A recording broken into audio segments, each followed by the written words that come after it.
బుచ్చి పట్టణంలో 16వ జాతీయ ఓటర్ల దినోత్సవం ఆదివారం ఘనంగా నిర్వహించారు.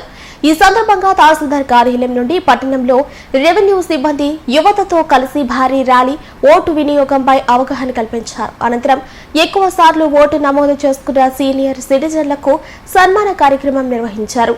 ఈ సందర్భంగా తహసీల్దార్ అంబటి వెంకటేశ్వర్లు మాట్లాడుతూ ప్రజాస్వామ్యంలో ఓటు హక్కు బలమైన ఆయుధమని, రాజ్యాంగం మనకి కల్పించిన హక్కు అన్నారు.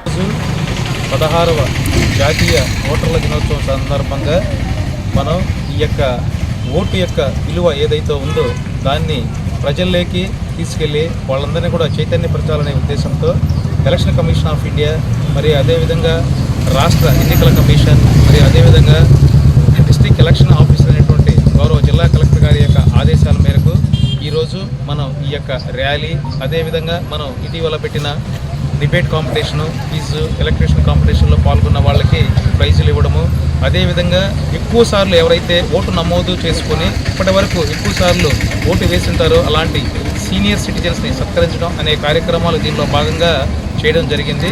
అందులో భాగంగా ఈరోజు ఈ కార్యక్రమాలు నిర్వహించడం జరిగింది.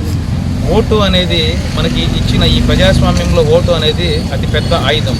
ఎందుకంటే ఈ ఓటు అనేది ఈ యొక్క దేశ భవితనే మార్చగలిగే శక్తి ఈ యొక్క ఓటుకు ఉంది. ఓటు ఉందో దాని ద్వారా ఎవరైతే ఎన్నికవుతారో వాళ్లే మన అసెంబ్లీలో కానీ లేదా పార్లమెంటులో కానీ వాళ్ళు అక్కడ కూర్చొని చట్టాలు చేయగలిగేవాళ్ళు. కాబట్టి ఈ ఓటుకి అంత ప్రాముఖ్యత ఉంది. కాబట్టి యువతని ఈ విధంగా ఇలాంటి కార్యక్రమాలు చేసి ఎవరైతే 18 సంవత్సరాలు నిండి ఉంటారో వాళ్ళందరినీ కొత్త ఓటర్లుగా నమోదు చేసుకోవడం, అదేవిధంగా ఎవరైతే ఇంకా ఈ యొక్క ఓటు ఏముందులే అనే ఇంకా కొంతమంది ఇప్పుడు మనం చూస్తూ ఉన్నాం.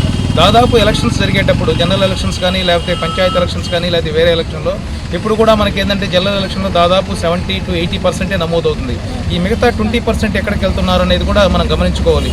కాబట్టి ఈ ఓటు అనేది మనకి ప్రజాస్వామ్యం ఇచ్చిన బలమైన ఆయుధం. కాబట్టి దీన్ని ఉపయోగించుకొని మన యొక్క దేశ భవితని మనమే మార్చుకుందాం, లేకపోతే మనమే నిర్మించుకుందాం అనే యొక్క ఉద్దేశంతో ఆ రోజు మనకి ఈ యొక్క రాజ్యాంగంలో ఈ యొక్క ఓటును కల్పించడం జరిగింది. కాబట్టి దీన్ని దశల వారీగా ఎలక్షన్ కమిషన్ ఆఫ్ ఇండియా ఈ యొక్క ఓటు గురించి కానీ లేకపోతే ఓటు ప్రభావం తెలియజేస్తూ ఉంది. అప్పటి నుంచి ఇప్పటికీ మనం ఎన్నో చూసామన్నమాట. ఉన్నవాళ్ళకి ఓటు, చదువుకున్న వాళ్ళకి ఓటు అనే నిబంధనలు పెట్టారు. ఆఖరి అవకాశంగా అంబేద్కర్ గారికి ఇస్తే ఇవన్నీ వద్దాయా 18 సంవత్సరాలు నిండిన ప్రతి ఒక్క పౌరుడికి ఓటు హక్కు కల్పించాలనేదే నా ధ్యేయము అని అన్న తర్వాత ఆడుండే రాజ్యాంగంలో కూడా ఓటు హక్కును కల్పించేదానికి అంబేద్కర్ గారు చెప్పిన విధానాన్ని చేసి ఈరోజు 18 సంవత్సరాలు నిండిన ప్రతి ఒక్కరికి ఓటు హక్కు కల్పిస్తే అంబేద్కర్ గారు చెప్పారు ఆ రోజే, మీకు ఓటు అనే ఆయుధాన్ని మీకు ఇస్తున్నాను, దాన్ని నమ్ముకొని బానిసలు అవుతారో లేదా దాన్ని ఓటు హక్కు వినియోగించుకొని మీరు రారాజులు అవుతారు అనేది మీ నిర్ణయానికి వదిలేస్తున్నారని కూడా ఆ రోజు చెప్పారు. కానీ ఈరోజు అందరూ ఓటు హక్కుని అమ్ముకునే దానికి ప్రాధాన్యత ఇస్తున్నారు, వినియోగించుకునే దానికి మాత్రం ఎక్కడ ఇవ్వటం లేదు.